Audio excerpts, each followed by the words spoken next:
বন্ধুরা, আমাদের হিন্দু ধর্মের অনুসার মৃত্যুর পর জীবাত্মার কখনো নাশ হয় না।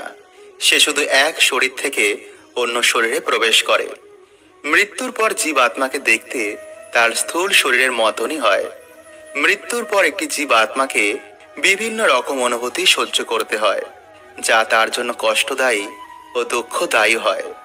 বন্ধুরা, আমাদের গরুর পুরাণে অনুসার মৃত্যুর পর জীবাত্মা কিছুক্ষণ অচেতন অবস্থায় থাকে। তারপর তার এমন অনুভব হয় যে কঠোর পরিশ্রম করে আসার পর মানুষ নিদ্রায় করে, কিন্তু কিছুক্ষণের মধ্যেই সে আবার অচেতন থেকে সচেতন হয়ে যায়। জ্ঞান ফিরতেই জীবাত্মা তার মৃত শরীরকে দেখে অবাক হয়ে যায়।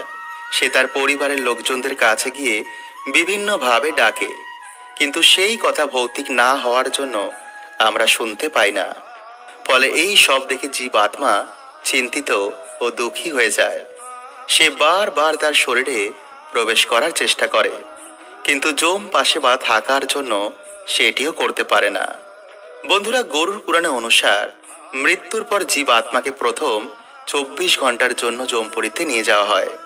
তারপর আবার তার বাড়িতেই তাকে ছেড়ে দেওয়া হয়। শ্রাদ্ধ অবধি জীবাত্মা তার বাড়িতেই থাকে।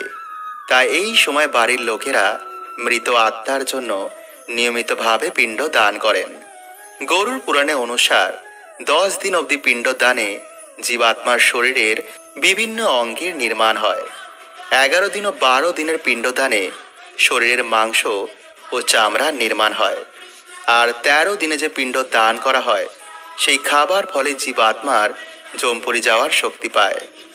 বন্ধুরা, মৃত্যুর পর 13 দিন অবধি যে পিণ্ড দান করা হয়, সেই খাদ্যই জীবাত্মা 1 বছর অবধি প্রাপ্ত করে। এবং যদি শ্রাদ্ধের দিন 13 জন ব্রাহ্মণকে খাদ্য গ্রহণ করানো যায়, তো এতে জীবাত্মা প্রেতজনি থেকেও মুক্তি পেয়ে যায়। কিন্তু যদি পিণ্ডদান না করা হয়, তো জীবাত্মা যমপুরী যাওয়ার মতনও শক্তি পায় না। তাই মৃতকের আত্মার শান্তির জন্য অবশ্যই আমাদের পিণ্ডদান করা উচিত। বন্ধুরা, গরুর পুরাণে অনুসার মৃত্যুর পর জীবাত্মার সামনে 3টি রাস্তা খোলে: অর্চি মার্গ, ধূম মার্গ, উৎপত্তি বিনাশ মার্গ। অর্চি মার্গ দিয়ে ব্রহ্মলোক ও দেবলোকে যাওয়ার রাস্তা খোলে। ধূম মার্গ দিয়ে পিতৃলোকে যাওয়ার রাস্তা খোলে। আর উৎপত্তি বিনাশ মার্গ নরকে যাওয়ার রাস্তা খোলে। বন্ধুরা, জীবাত্মা তার কর্মের অনুসার এই সমস্ত লোকে থাকার পর আবার পুনরায় এই মৃত্যুলোকে ফিরে আসে। এই মৃত্যুলোকে এসে তার কর্মের অনুসার তাকে বিভিন্ন যোনিতে জন্মগ্রহণ করতে হয়। কিন্তু এই সমস্ত লোকের পরে রয়েছে ভগবত ধাম, যেখানে গেলে জীবাত্মাকে আর কখনো এই লোকে ফিরে আসতে হয় না। আর এই লোকে যাওয়ার 3টি রাস্তা আছে: জ্ঞান মার্গ, ভক্তি মার্গ ও নিষ্কাম কর্ম মার্গ।